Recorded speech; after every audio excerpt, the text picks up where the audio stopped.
Thank you. Hard-fought game.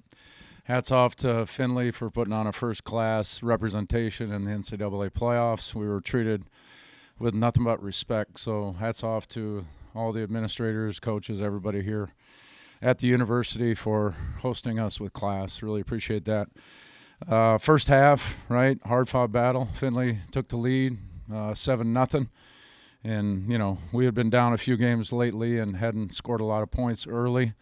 So it felt a little bit like here we go again, but then we got some big plays. We came fighting right back, tied up the game, and I think a really huge momentum play was when Burau scooped up a mishandled fumble. That stuff happens, and Ian was really sharp to not land on it, took advantage of the scoop and score opportunity, and then we had some really vicarious moments at the end of the first half with Mitchell Thompson.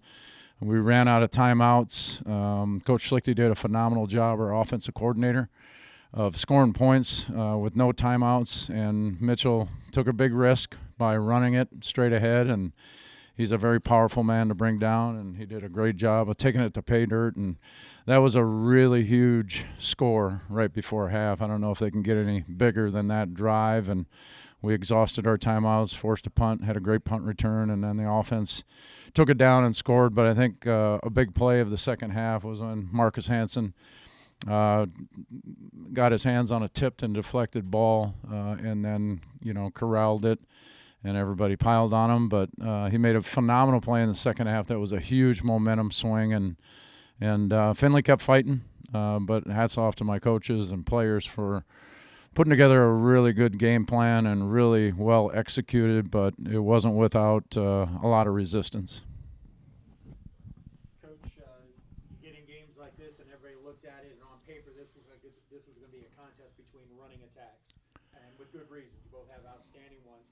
Both sides kind of came out with a little bit of a change-up, maybe a little pass early in this one. Yeah, I thought Coach Taylor, our defensive coordinator, did a pretty outstanding job of slowing the run. I don't know if you can ever stop a team that's committed to run the ball as much as Findlay is, but I think Coach Taylor, our DC, put these guys in a great position. They were getting some yards early, but there were huge pass plays that I thought Mitchell Thompson delivered on, whether it was second down, third down, first down, you name it. He also had some fourth down situations that he delivered on, and those are really impressive. A lot of pressure out there, but I thought Mitchell handled that stuff very, very well.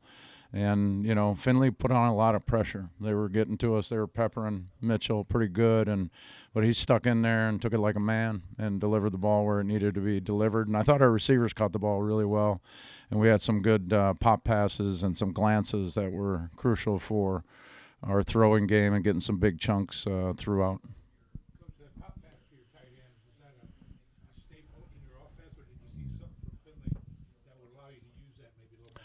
I used to coordinate offense, but I don't do that anymore.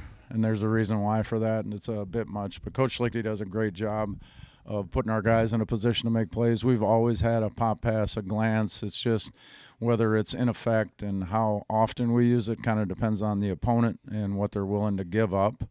But, man, what a stingy defense. What a great run-stop defense. At the end of the day, I think we rushed for over 100, but our goal is 200. And for defensively, for us is to keep it under 100. But, you take what people are giving you, but you got to call the right plays at the right time. And I think Coach Schlichty did a great job of that.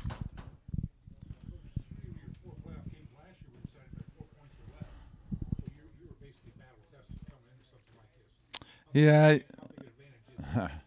I don't know how much of an advantage it is when you have 35 guys that have never been in the NCAA playoffs before, traveling out of 60. So, we had some maturity, we had some experience, but we had a lot of guys that haven't seen this dance before. But we leaned on the guys that were mature, the guys that have been here, done that. Mitchell didn't get a lot of time in the postseason, but for him to shine today, Marcus been a perennial playoff warrior for his other school, and now he's doing it for us. And Ian was making big plays last year in the playoffs, and all of our captains today were repeat offenders of that magical miracle playoff run. For us to win a game by a substantial margin, right, is really impressive. It's hats off to the players. right? Their mindset, their mojo, their demeanor. And I thought we were really mean today, and it allowed us to do really well against the run and keep things in front of us. You know, that block punt, I'm not happy about it, but hats off to them for never quitting and keep playing. Mitchell, you take over the starting role about halfway through the year, obviously with injury. Just talk about how that changed, how you prepare on a week-to-week basis, and especially you come to the playoffs. Now your guys are looking at you to lead them on offense. Yeah, I don't think it changes much. You know, we kind of split time earlier in the year, so I mean, and you always got to prepare like the next man up. So nothing really changes in the way you prepare. But you know, he's a great leader. I feel like I'm a great leader, and guys look up to us either way. So I just feel like, you know, it's a spot that I have been in before, and you just take it 1 week, one game at a time, and just go from there. Talk about that 2-minute drive there at the end, scoring right before the first half, because I think that was a pretty big turning point in the game. What did you see? What did you like on that drive? Yeah, it was huge. You know, we do 2-minute drill every week, so the coaches put us in a great spot to be comfortable in that situation when it comes about. And the O-line did a great all day, giving me time, blocking for the run, and that was a key to our success there, being able to get the ball out fast and managing the clock as well. You know, no timeouts. We got some pretty good field position, but hats off to, you know, Coach Sukti and everybody else that, you know, played a part in that drive, because it takes a village. Ian, talk about the scoop and score a little bit there. Huge play that you didn't possess, as the official said. You didn't possess it while you were still on the ground. Talk about your mindset to get yourself back on your feet before you go ahead and take the football like that. Yeah, you know, I just saw the ball on the ground, and I just picked it up, and, you know, it doesn't happen. Like, I don't get that touchdown if my buddy Tanner doesn't take out the guy that was chasing behind me. So, you know, it takes every single guy on the field, and I'm just so happy to be a part of this team and to be in this position that we're in, and we earned it, and now we just got to keep going. Marcus, you had that moment all the big men like up front, right? Yep. Got a chance to catch a football and do something with it. Talk about it.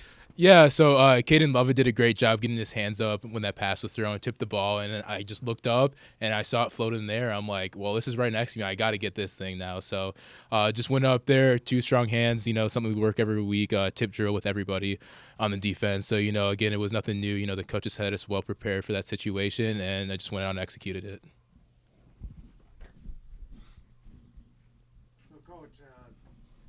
At the very end of the season, losing that game, not sure that you're in, yet this team did not back down at all. They were positive from even after that loss. They still knew they were a good team. Yeah, you think so, right? At times we look like we're unbeatable and indestructible and tough to beat, right? And other times when you lose those 3 games, it's like scratching your head and kind of wondering what you did wrong as a coach, and you know, why weren't we motivated? Why didn't we put them in better positions to make plays? And you know, the men in the arena, the men in our circle are the ones that get the job done, and that's the players and the coaches. And it takes a lot to make this happen. Don't get me wrong, but the men in the arena and how bad they wanted to win today definitely showed up. And you know, at times this year, I'm not certain that we did great or as good as we can do. And you know, it's a 3-hour window every time you play a game, and that's how that you have an opportunity to prove that you're a better team. And I thought today we definitely did that.